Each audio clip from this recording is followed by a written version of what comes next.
Hi guys, so today's vlog is going to be a little bit different. It's going to be kind of like a story time with me. I'm going to share my story with cancer. So here we go. So this was a video that I shot it already. My camera died after like 30 minutes of me talking. So I had to reshoot it. It's a video that I don't mind talking about because I feel like my story is just so clearly God's story and I'm grateful for it. But it's a story that telling it isn't exactly the easiest. So I just got back from hanging out with one of my friends, and our conversation was definitely God, like, you need to talk about certain things. And I cried a lot, and I figured might as well shoot this because I already cried, so like I won't cry now. So how this all started: September 2018, I was on my way to my sister's birthday celebration, and I had this weird full body, head to toe, just complete exhaustion out of nowhere. I didn't do anything, I wasn't like running around, and it was like draining. I was like, this is really weird. So then it kept happening, and I was like, I don't think this is normal, this is kind of strange.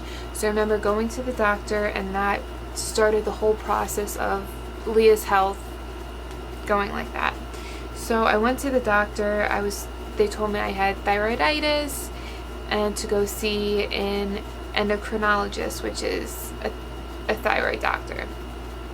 I saw the thyroid doctor, and they randomly told me to get an ultrasound. He looked at the ultrasound. He's like, you are fine, there's nothing wrong with your thyroid is healthy, you have mono. And I was like, bet, I have mono. So then at that point, my other doctor was like, no, you don't. So at that point, my endocrinologist saw the ultrasound results, and he was like, yes, nothing's wrong. So I was done seeing him. Then he passed me along to another doctor. I had the people who took the ultrasounds, whoever they worked for, I don't remember. They called up my primary care doctor, and there's like, no, there's something a little bit weird here. Let's go ahead with the biopsy. And this started in September, and now we're in the end of November. So I was told I had to get a biopsy, and it was right before I went to Disney for my birthday in the end of November. And I was like, I don't want to deal with this, I'll deal with it when I get back.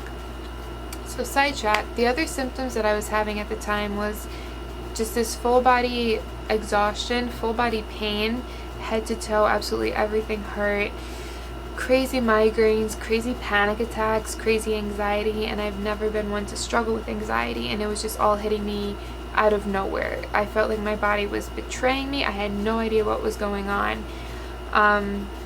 It was to the point where going to the grocery store knocked me out. And I'm a person that I'm always busy. I'm always planning. Like every single day I have something to do, and I love doing that. I love soccer. I love playing sports, being active. So for me to go from busy every single day to literally going to CVS and being in bed for days, I was like, why am I broken all of a sudden? What's going on? So fast forward to November. I go on my Disney trip. Life is great. I come back. I get my biopsy done, and the technicians were saying, don't worry, so many females have to go and get a biopsy of their thyroid. It's normal. Everything's going to be fine. You're good.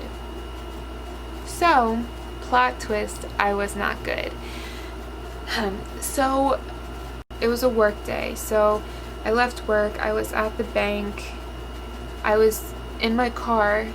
I had to hand the bank lady, like, through the drive-thru some money. So, I'm, like, handing her the money, doing what I had to do. And then I get a call from my primary care doctor. And she was like, hey, I got the results back.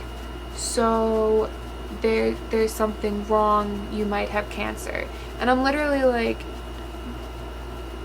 giving the money, and I'm like, excuse me, I might have cancer, like, do I have it or do I not? Like, that's something, like. So she's like, yes, you have cancer, you need to talk to your ENT, ears, nose, throat. Talk to him. That's it, bye. So that's how I found out. Like, that's bad. That's really bad.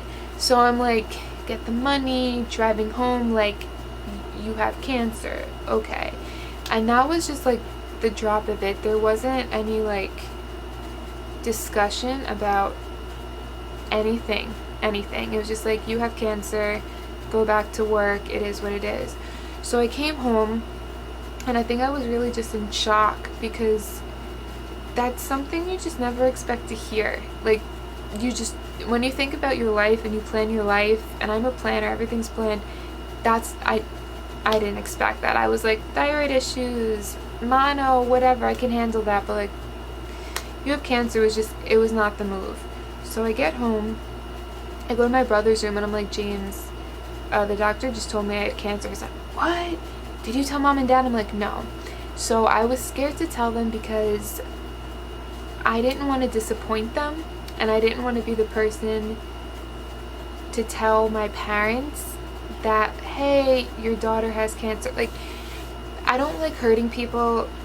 I'm a people pleaser. I got a lot better. I'm an Enneagram 2. Like, I want to protect everyone. I don't want to cause them pain. And knowing that I had to tell my parents that, that was even harder for me to deal with than the whole issue in itself. So I told him, and then that night I got a call from my ENT, and he was like, okay, this is what it is. You have stage 4 thyroid cancer. Actually, I don't think he knew then. I think he's like, you have thyroid cancer. But don't worry, good news, it's the best cancer to have. Also, fun fact, no cancer is good to have. Like, cancer is not a black and white thing. So I was just like, okay. I felt very conflicted, because being told you have cancer, I'm like, terrible. Being told you have the good cancer, it's like, okay, I shouldn't feel bad about having cancer. I was very conflicted, because he's like, don't worry, we can do surgery, and then everything's gonna be great, your life's gonna be great. So I'm like, okay, cool. So I remember that night, there was like a while where I didn't really tell anyone, because I didn't know if I should. Like, I remember Googling, do you tell your friends if you have thyroid cancer? Because I'm like, I don't want to be dramatic. I don't want to make anyone upset or hurt anyone. And then on the other side, it's like, well, you're going to have to go through this, so you can't hide this from people. It is what it is. So I ended up telling people, and then I ended up finding out it was stage 4, and just like a whole lot of things. So thyroid cancer. Thyroid cancer, they say it's the best to have, because it's the slowest moving cancer. So that in itself was a blessing. If I had to have any, that's the one to have. I'd rather have none, but it is what it is type thing. So when it comes to the whole idea behind the fact that I was 26 at the time, yep, 26 at the time, or I just turned 27, I think. I don't want to do math, I'm tired. So when I just found that out, that I had stage 4, it was just like, what the heck? Like, this has been in my body for God knows who like, no one knows how long. And that was just like it was a very sobering thought, because I feel like my health in the past few years, God was just like weaving his little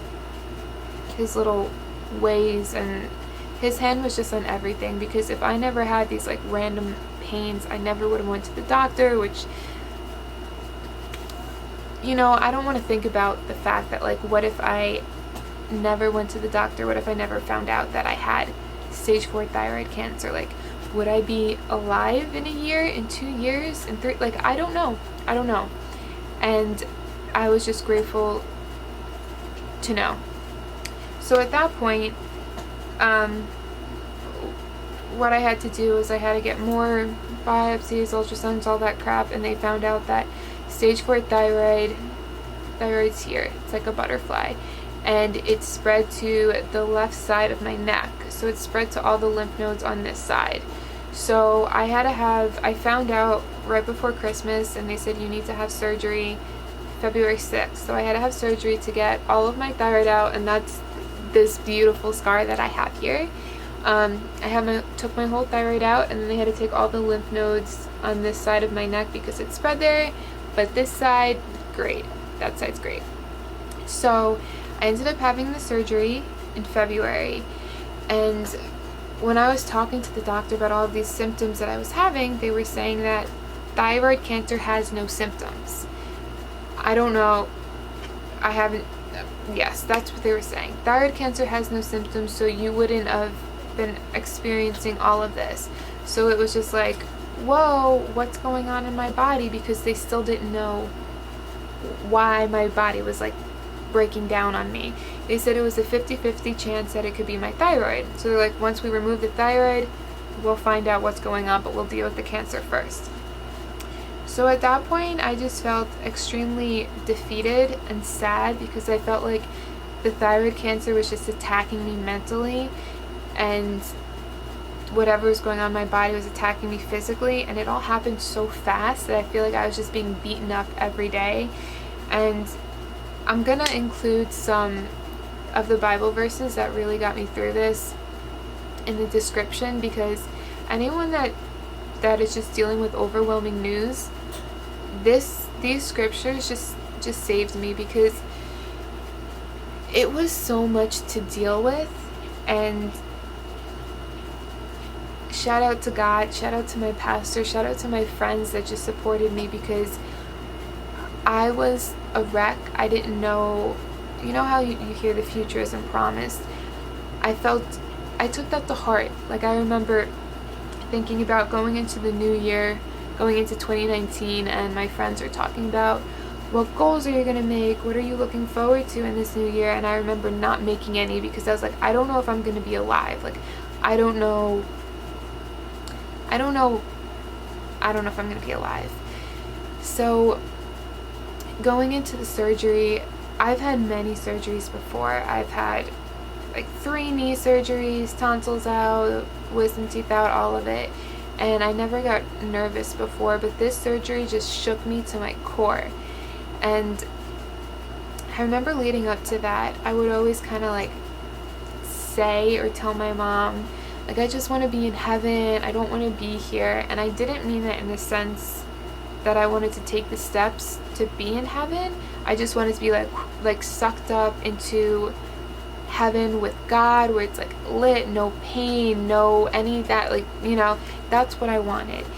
So the night before the surgery, I was just praying, I was crying, I was just thinking about everything. And I remember I was in my bed and I was praying, and everything got really, really quiet. And I remember like a voice asking me, is that what you really want? And I was like, oh, because you know when you say something and then when reality actually hits, it's like, oh, maybe I don't, like, it gets really real. So I remember in that moment I was just like, no, I want life, I want to keep fighting, I want to see what this life has to offer me. So the next day I got my surgery done, and that was honestly the worst experience of my life. It was a pretty long surgery, so I was knocked out for a while, and when I woke up, I didn't do well from the anesthesia and just the amount of pain I was in. It was a whole mess, but like all the surgery went well. So I remember the next day I was in and out of like on drugs, on, you know, pain, in and out. But I remember the doctor telling my family that when he was doing the surgery, he saw this tumor that was inside of my neck that they didn't see, and it was really large, and he was kind of like, I don't know where that came from type thing. So I don't want to speculate on what would have happened if, when I was asked that question, what could have happened. I just feel like in my heart God gave me what I asked for. And yeah, so fast forward to the whole recovery from thyroid cancer, which is just like, it's just gross and ugly and messy. But you know, there's still a lot of things. The surgery went well, but there's a lot of things that I still have to deal with from that. Like, my face is still numb, my face is still swollen. I feel like it's permanently swollen, but only I can tell that. There's like a lot of things still, but thank God that surgery went well. A month after that, I believe, or 2 months, I had to have a full body scan, where I had to go in. They had to scan everything to check if there was any cancer left, any thyroid tissues. Then I had to go on radioactive iodine, which is a pill where you have to like stay in your room because you're radioactive or whatever, and for a few days, and it destroys all the thyroid tissue left. So that was cancer done with. And then next year, the following year, which is this year, I had to go back for a full body scan. But now going forth, I think I just have to get like ultrasounds every few months and be watched, because I'm young, so who knows what could happen. God knows. We're all good. So that's kind of what happened with the cancer, and that's intermingled with my other health story, because I was still feeling absolute trash after the thyroid was out, and I was seeing a rheumatologist who is autoimmune disease doctor, and no one knew what was going on with me. So it was a few months into that where, when everything was going on originally, I kind of Googled like, what are the symptoms that I'm feeling that it has mono in common, thyroiditis, all these things that doctors are telling me I have and then misdiagnosing me, what are the same symptoms? And I found fibromyalgia. And as soon as I read the description, I'm like, that's what I have. So it took a few months for my doctor to actually diagnose me with that, but he did, and that's what I have now. So it's a chronic illness. There's no cure. There's no certified, factual, 100% you're going to get better treatment. It kind of is what it is type situation. They say physical therapy can help. They say certain diets can help certain people. But really, it's kind of just like you're navigating this disease that it's so under-researched. No one knows what's going on. It's kind of like one of those things. Lady Gaga has it. There's other people that have it, but that's all I can think of right now. So being diagnosed with that, I'm like, at least I know what's going on, but this sucks. So the fibromyalgia, they say that it comes about caused by a traumatic experience. So when the doctor's asking me, he's like, did anything go really wrong in 2018? And I'm like, no, that summer was a really great summer for me, and I was really happy, nothing crazy. So he thinks that, my rheumatologist, they think that the fibromyalgia was brought up the cancer, but it was triggered by the cancer. So it's kind of like I have these two crappy situations that hand in hand dealt with the other and exposed the other. So I would have never found the cancer if I wasn't experiencing the symptoms of fibromyalgia, and fibromyalgia wouldn't have ever come about if my body wasn't under secret distress from the cancer. I don't understand medicine, but that was what's going on. So I don't want to talk too much about fibromyalgia, but it's terrible, to be honest. There's a lot of good days, there's a lot of really, really bad days, but it is a disease that takes a toll on your mental health. It is a disease that there's a high depression rate, there's a high suicide rate for people with fibromyalgia. Anyone that has a chronic pain syndrome, anyone that has a chronic disease, anyone that struggles with a chronic anything, if anything, I want to encourage you guys, if you do know people or if you have that, it is tough. Show grace on them, show love to them, because there's a lot of times where you are so physically and mentally beat down that you don't have the energy for literally anything. You don't have the energy to speak up, to express yourself, to go grocery shopping, to cut your food. Like, there's so many days that I need help. I need help cutting, like holding a fork, walking my dog because my hands just stop working. It's a disease where it just attacks you mentally, because the whole concept of thinking you're a burden because you can't do things on your own. And I'm young, like I'm young, like I don't want to rely on other people, and this disease just beats you down and forces you to do it. But that being said, I'm grateful to it in a sense because we would have never found the cancer. I just feel like through it, there has been so many beautiful things that has come out of it. I can understand people with pain. I can relate to people with pain. It has opened my eyes to a world that I never really experienced before. But that being said, everything about my journey, God was just, his hand was just sorting everything out and giving me the strength and putting people in my life who loved me, who supported me, who encouraged me, who were there for me. When I was having panic attacks, they would sit with me, they would cry with me.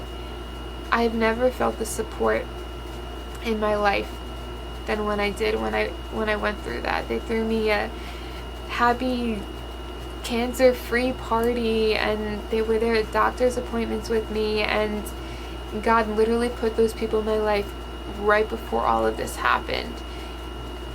And it was just a journey that has shown me how much God loves me, how much I'm valued, I'm treasured, I am loved for by God, by his children, by my friends. And there's nothing like going into a doctor's appointments and literally feeling the prayers of other people. And I'm so grateful for that whole entire experience. But that is my story. I hope it encourages people in any sort of sense, in any sort of way. What I do want to tell you guys is, if you are going through something hard, my best advice for you, or something overwhelming, is to take it day by day. That was something that my pastor just instilled in my brain. He instilled taking things day by day and surrendering every single thought to God, because the negative thoughts would just berate my mind. They were there all the time. Before, like when I had cancer, after it, with fibromyalgia, like every single day it's a battle to give my thoughts to God and to give positive thoughts and to not listen to the lies that creep into my mind or the negatives or any of that. And for me, getting through every day, because thinking about the future was sad. Thinking about the future was depressing, and I was always someone that was excited, that would always plan so far ahead. And I'm at a point where it's like, with fibromyalgia, it wrecks my body to the point where it's like, can I ever live alone? I don't know. Will I be able to have children? I don't know. Like, there's a lot of unknowns, and for a planner, that is literally the worst thing you can do. The worst thing that can happen. So I just want to encourage you, when things are overwhelming, take it day by day. Wake up, ask God for the strength to get through the day. Ask God for the strength to get through the hour. And slowly things are going to add together, and you're going to look back at your life months from now and see like how far he has gotten you.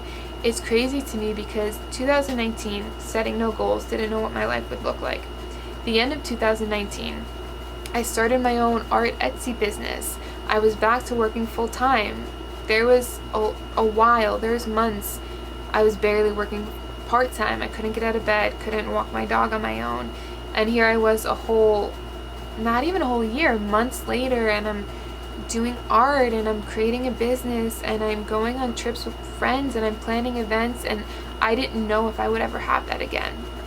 When you're in the middle of something that's so traumatic and so depressing, you don't see a way out, you have to tell yourself, you have to put those verses in your head that say God has a plan for your life, and he loves you so much, and he loves you more than the birds of this earth. And you have to tell yourself what is set in stone, and what is set in stone is God's word.